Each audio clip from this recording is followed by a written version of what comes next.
yi ak changement yi nga xamante ni moo ci am ci ñaari match yi léegi globalement boo ci doon jàngat ci côté coaching bi Pape Thiaw loo doon wax ci choix yi. waaw coaching Pape Thiaw nag xawoon je suis pas très grand fan de Pape Thiaw. moom wax dëgg yàlla dama koy wax. apparemment. waaw mais nag. mun naa ko nangu lu bari.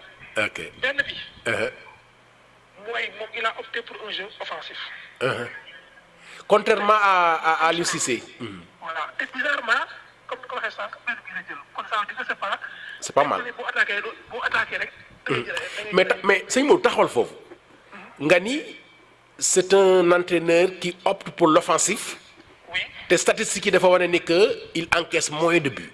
moins de buts.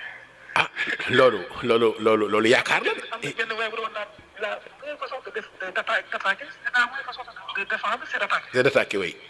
parce que tant que yaa ngi attaqué di koy bal bi ça veut dire tu donnes moins de chance à des adversaires pour ñu dugal la.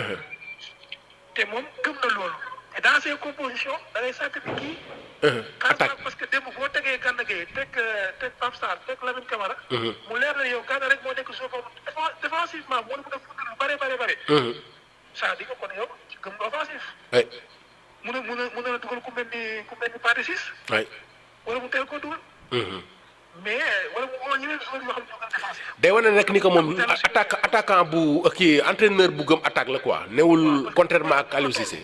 football moom foofu la toll moom. oui. parce que surtout football moom objectif. dugal bii waay match bi voilà match bi li muy métti dans le contenu li ëppoon solo mooy gagné def nañ ko. te loolu dañu essayé moo tax bu taxawal suñu gars yi dañu dugal. donc loolu laay njëkk a saluer ci Pape Thiaw. ok beneen bi may saluer ci moom mooy loolu sax nekkul ci match bi moom mooy les convocations. il n'a pas peur. wala boog il a tellement d'audace pour convoquer ay joueurs dañuy jouer championnat deuxième division bu Sénégal. super. di woo joueurs yoo xamante ni peut-être yaakaar nañu woon dañu leen woo. muy ay Ilaay Camara yi. il a fait des efforts pour indi Assane Diao. et dañ ko soxla donc c'est un gars boo xam ne vraiment ñu manager. sur le plan tactique. aussi am na solo mais lépp li ma xam a ragal si moom mooy la gestion des cadres.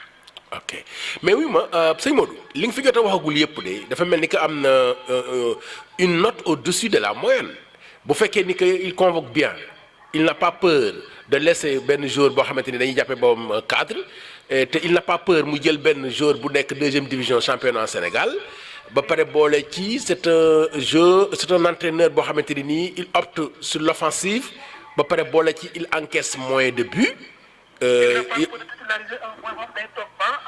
waaw. en Ligue 1 France. waaw kay Antoine Mendy waaw kay donc léegi loolu bu fekkee ni que gis nañ ni que li mu baaxle moo ëpp li ñu xaw a am njaw da saw xambin comme ni nga waxee léegi la gestion du groupe boy yi nekk ay milliardaires am xaalis ëpp la carrière bu baax et tout xam nga poigne boobu ngay yaakaar ne yow moom nga ciy tiit quoi. waaw loolu laa yaakaar bu laaj te loolu lu mën a rectifier la. parce que fi ñu jëm ñoo excès Guncha muy la carte. d'ici là lu ne mën na ci changer donc il faut apprendre ses erreurs. pour rectifier certaines choses mais équipe bi tey suñ toll nii. il a assumé na carrément costume de leader am. waay de cadre d'ancien muy Antoine muy kii mel Edouard Mendy. Edouard Mendy way le fait que dem nga gis ko muy yuuxu sax Lamine Camara. waaw ba mu def match bu rëy. way ci ñaari match yi. mais ñu des ñëpp muy Koulibaly muy Gana muy Sadio am na lu des am na lu baax. effectivement donc loo leen respecté aussi da nga leen évaluer en tant que joueur rek. effectivement bis bu jàppee ni vraiment kii moom kiiwul nii wala kii da nga dimbali ko moom. parce que dina tax moom mu posé wu ay questions bu ñu waxee dinañ wax beneen performance bu gën a baax. effectivement. donc loolu moom. loolu rek lañ koy xalaatal. ok léegi. effectivement kon da ngay gis ni que moom il n'a pas peur te waruñu bett suba ñu gis ni que Sadio doxul wala dara quel que soit leader naturel bi mu doon mu génne ko teg ca banc ba. oui bien sûr parce que ku am fitu woo Richard Sagna am fitu woo ay boo yoo xamante ni vraiment kenn yaakaar leen woon. oui war a ragal pour mën a génne Sadio man Sadio fekkee doxul. effectivement ok léegi bu ñu ñëwee pour terminer ci jàngat par rapport ak poule yi ñu nu bokkal ñi ngi nekk deuxième boo xamante ni nii ki ñu raw benn point dañu rawee kon ba léegi gis nañu que am nañ ay possibilité wu chance su qualifié te duñu sonn. waaw ki ñu raw benn point lañu parce que démb Soudan dafa mujjee dóor ci dernière minute moom beneen Soudan nga ñëw mu nekkoon seen derby. kon loolu daf ñu arrangé. léegi nag RD Congo dañ fay dem. oui. moom moo ñu ray 1 point. ok. te dinañ recevoir fii ay match donc ça veut dire que ni suñu qualification ba tey mu ngi si mu ngi suñu raw. ok léegi bu fekkee dañuy jàngat match yi ñuy desee ki ñu raw di Congo ay matcham yi ko desee ak ñun ñi nekk ci gannaam te benn point dañu rawee match yi ñuy desee booy xool kan la gën a mbir mi gën a favorable ci moom.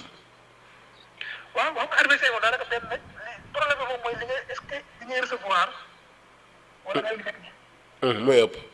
voilà léegi ñun Mauritanie derby la daf ñu sonal. oui dañu recevoir fii. Soudan mu ngi ci kaw.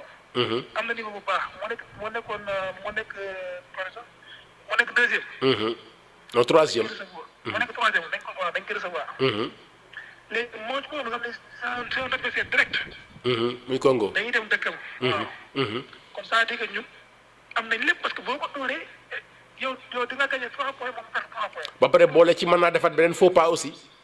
bien sûr. parce que adversaire yi mu am nii souvent moom laa wax ba léegi souvent ba tey mu ci kaw.